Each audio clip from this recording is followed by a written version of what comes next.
নমস্কার। তৃণমূল পরিবারের প্রতিটি লড়াকু সৈনিক সদস্য সহযোদ্ধাদের আমার প্রণাম জানাই। আপনাদের সকলকে আমার শ্রদ্ধা, কৃতজ্ঞতা ও ভালোবাসা জানাই। আজকের এই কঠিন সময়ে দাঁড়িয়ে আমি আপনাদেরই একজন হয়ে কিছু কথা বলার জন্য আপনাদের সামনে এসেছি।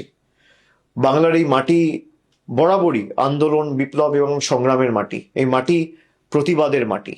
এই মাটি শিখিয়েছে মাথা নত না করতে, আর এই মাটিই শিখিয়েছে অন্ধকার কাটিয়ে ভোরের আলোয় ফেরা। আমি জানি গত কয়েকদিন ধরে, বিশেষ করে 4 তারিখের পর থেকে আপনাদের ওপর দিয়ে যে ভয়াবহ ঝড় বয়ে গেছে এবং যে তাণ্ডব লীলা চলেছে, বাংলা বিরোধী বিজেপি আশ্রিত দুষ্কৃতীদের হাতে তৃণমূল কংগ্রেসের কর্মী, সমর্থক, শুভানুধ্যায়ীরা ইতিমধ্যে বিভিন্ন জায়গায় আক্রান্ত হয়েছে এবং আমাদের দলীয় কার্যালয়গুলিতেও ভাঙচুর করা হয়েছে। সব থেকে যন্ত্রণাদায়ক সেটা হচ্ছে রাজ্যের বিভিন্ন প্রান্তে নির্বাচন পরবর্তী হিংসায় যারা শান্তির বাণী শোনাতো, তারা 4 তারিখে জোর জবরদস্তি ক্ষমতা দখল করার পরে আমাদের 10 জন একনিষ্ঠ সহকর্মীকে নির্মমভাবে হত্যা করেছে।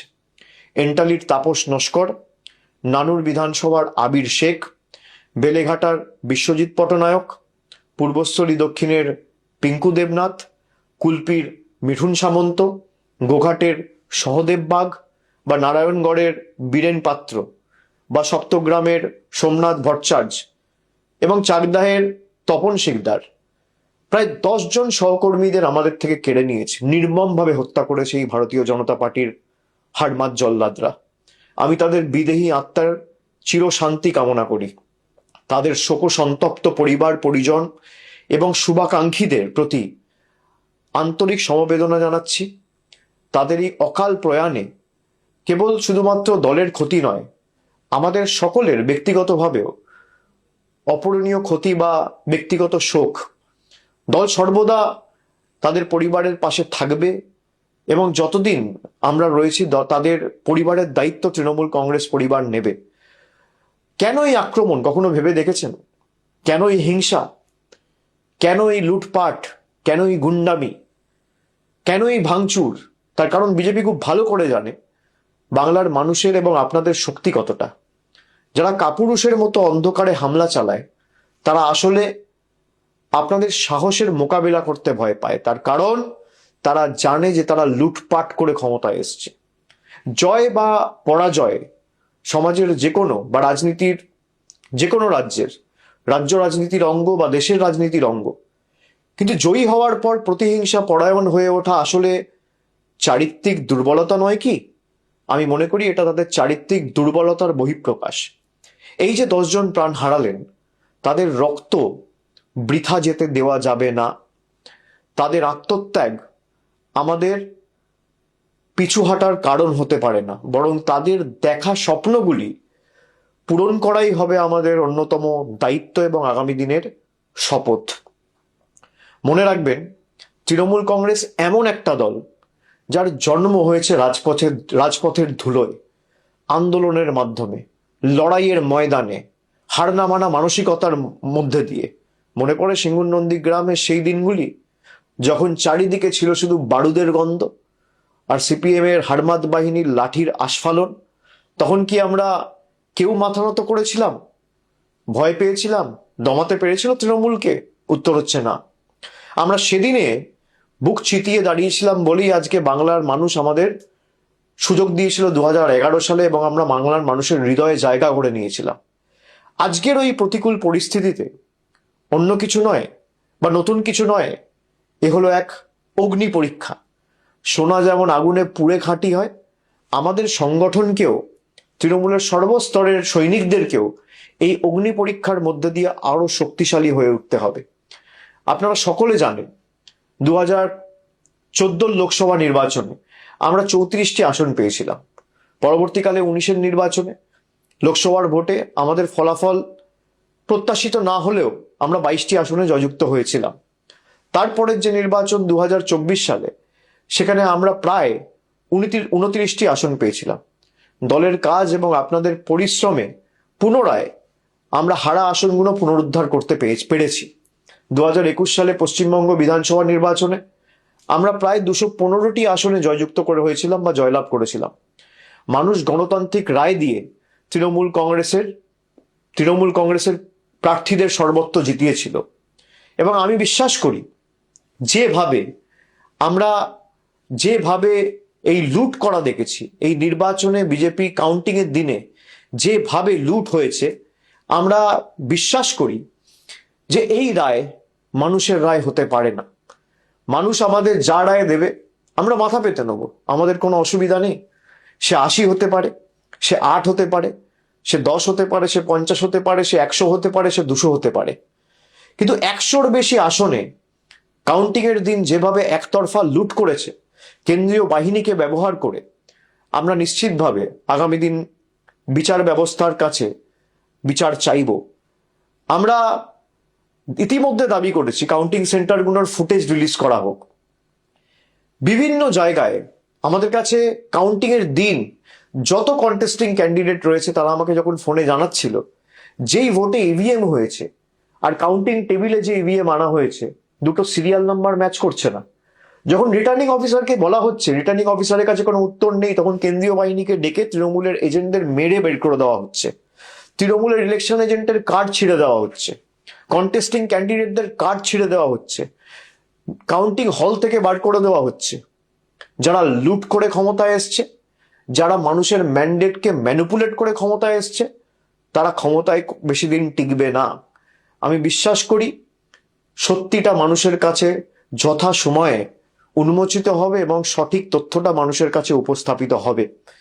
যারা জোর জবরদস্তি কেন্দ্রীয় বাহিনীকে কাজে লাগিয়ে, কেন্দ্রের অফিসারদের কাজে লাগিয়ে, মাইক্রো অবজারভার কেন্দ্রের, কাউন্টিং সুপারভাইজার কেন্দ্রের, কাউন্টিং হলে যারা আছে তারা কেন্দ্রের, আর বাইরে যারা গার্ড করছে কেন্দ্রীয় বাহিনী কেন্দ্রের, এবং একাধিক জায়গায় যেখানে সারা দিন ধরে ভোট হয়েছে, মেশিনে যেখানে 60%, 65%, 50%, 55% চার্জ রেকর্ড হয়েছে, আমাদের কাছে তথ্য রয়েছে, সেই মেশিন কাউন্টিং হলে আনার পর দেখা যাচ্ছে 96%, 97% চার্জ।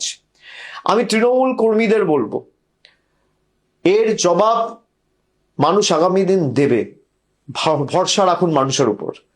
লুটপাট করে কেউ ক্ষমতায় বেশি দিন থাকতে পারে না।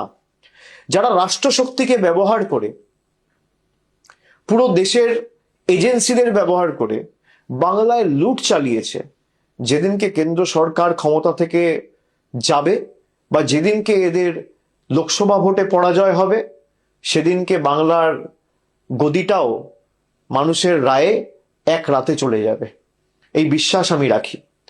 আমাদের অস্ত্র হলো আপোষহীন লড়াই, আমাদের অস্ত্র হলো আমাদের হার না মানার মানসিকতা।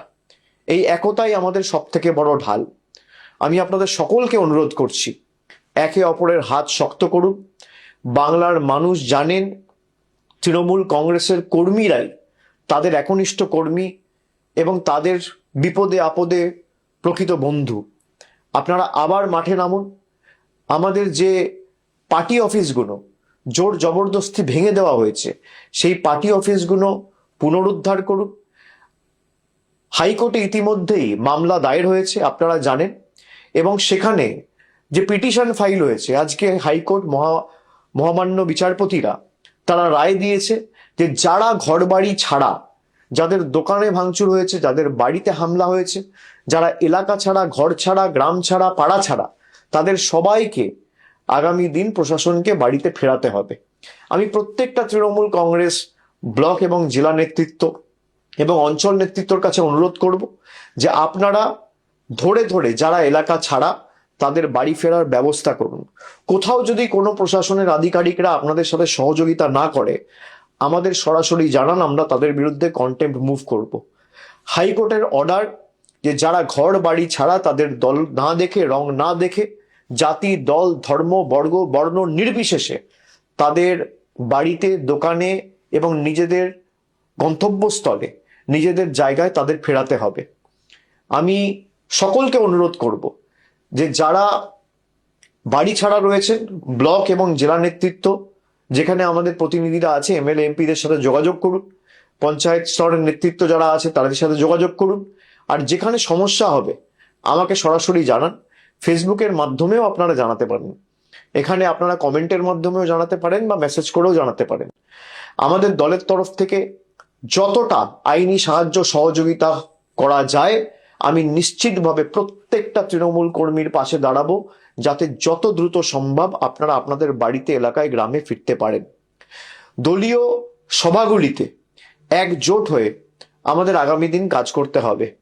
আমাদের পতাকাটা যখন জোড়া ফুল এবং আমাদের লড়াই সংগ্রামের মধ্যে দিয়ে যখন জন্ম, তখন মাথায় রাখতে হবে আমাদের পতাকাটা আবার সসম্মানে খুব শীঘ্রই আকাশে ওড়ানোর দায়িত্বটা প্রত্যেক তৃণমূল কংগ্রেস কর্মী সমর্থককে নিতে হবে। তখন দেখবেন বাংলা থেকে আতঙ্কের কালো মেঘ সরে গেছে।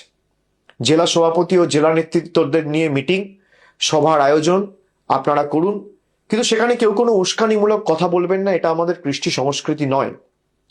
আমাদের সভা হবে শান্তির বার্তা, সম্প্রীতির বার্তা, ঐক্যের ডাক দেওয়ার জন্য। দলীয় কর্মীদের বলবো আপনারা শক্ত থাকুন, দল আপনাদের পাশে আছে। আমি গত 10 দিন ধরে সবার সাথে কথা বলে কারা কারা ঘর বাড়ি ছাড়া তার তালিকা তৈরি করে আমরা হাইকোর্টে জমা দিয়েছি। আমি প্রত্যেকের সাথে নিজে কথা বলে যতটুকু পেরেছি, কোন কর্মী কোন অঞ্চলে বাড়ি ছাড়া, কার বাড়িতে আক্রমণ হয়েছে, কার পরিবারের বৃদ্ধ মা বাবার উপর আক্রমণ হয়েছে, তার পুঙ্খানুপুঙ্খ তালিকা আমরা তৈরি করেছি গত 7 দিন 10 দিনে। তৃণমূল ছেড়ে দেওয়ার লোক নয়। মনে রাখবেন, বাংলার মানুষ কোনোদিন অশান্তি পছন্দ করে না। আজ যারা এই তাণ্ডব লীলা চালাচ্ছে, রক্তপাত ঘটাচ্ছে, বাংলার মানুষ একদিন তাদের প্রকৃত শিক্ষা দেবে, এবং সেই দিন বেশি দূর নয়। দেশের আইন আছে,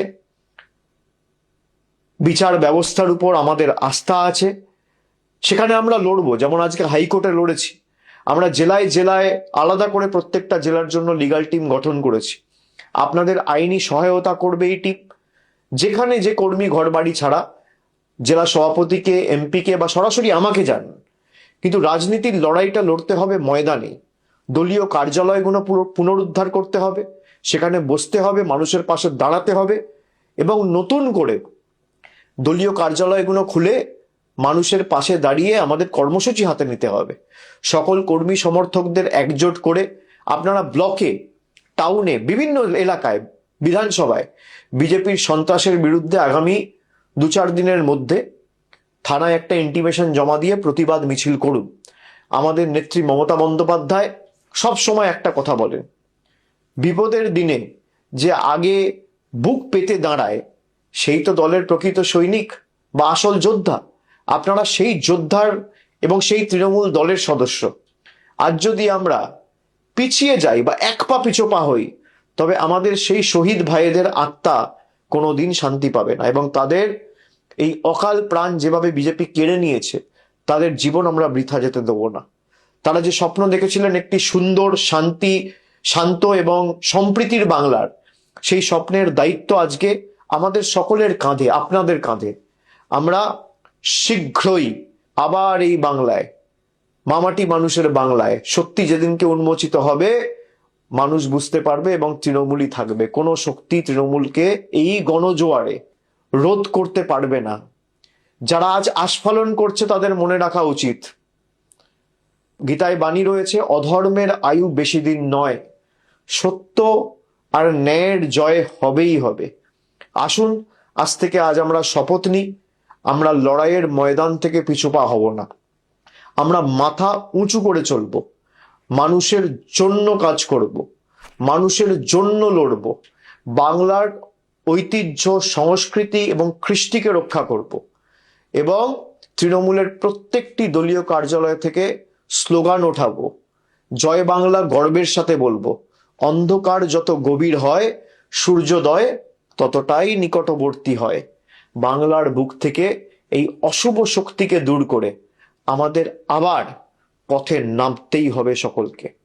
আমি শীঘ্রই যেখানে আপনারা ডাকবেন আমি নিশ্চিতভাবে যাব। আমার ঘরের বাইরেও এরা কি অত্যাচার করেছে আপনারা দেখেছেন, সব আমরা দেখেছি।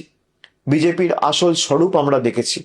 আমার লড়াই বিজেপির সাথে, আপনার লড়াই বিজেপির সাথে, কিন্তু পরিবারের ছোট সন্তান, ছেলে মেয়ে, কাউকে এরা রেয়াত করেনি।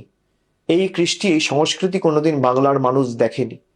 আমি বিচার এবং এর সদুত্তর বিশ্বাস করি মানুষ দেবে, তাই আমি সবকিছু মানুষের উপর ছেড়ে দিচ্ছি।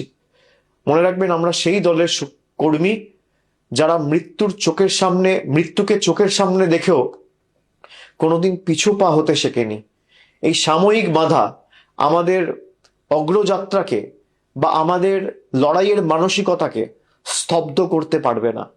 আপনারা ঐক্যবদ্ধ হয়ে এগিয়ে চলুন, লড়াইয়ে থাকুন। মাঠ আবার আমাদের হবে, মানুষের হৃদয় আমরাই জয় করব। শুভ দিন বাংলায় আসবেই। শুধু ধৈর্যের সঙ্গে আমাদের সকলকে এই লড়াইটা জারি রাখতে হবে। আপনাদের লড়াকু মেজাজ এবং এই স্বৈরাচারী বিজেপির বিরুদ্ধে হার না মানা মানসিকতা, লড়াই করার সেটাই হবে শ্রেষ্ঠ জবাব।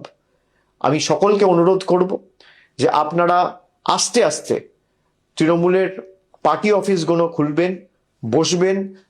দলের জেলা স্তরের যারা নেতৃত্ব আছে, আমি সকলকে অনুরোধ করব যে অঞ্চল স্তরে বা ওয়ার্ড স্তরে বা বুথ স্তরে যে কর্মীদের উপর আঘাত হয়েছে, প্রত্যেকটা জায়গায় একটা করে এফআইআর করবেন। এফআইআর যদি না নেয় থানা, তাহলে স্ট্রেট একটা অনলাইন এফআইআর করবেন এবং 48 ঘন্টার মধ্যে ফিজিক্যাল কপি থানায় জমা দেবেন এবং কপিগুলো আমাদের পাঠাবেন। এদের সবার, যারা আজকে বিজেপির কথায় বাংলার কৃষ্টি সংস্কৃতিকে নষ্ট করে বুলডোজার চালিয়ে রবীন্দ্র নজরুলের বাংলাকে উত্তরপ্রদেশ এবং বিহারে পরিণত করার চেষ্টা করেছে, তাদের সবার জবাব বাংলা দেবে, এই বিশ্বাস আমি রাখি। জয় হিন্দ, জয় বাংলা, বন্দে মাতরম।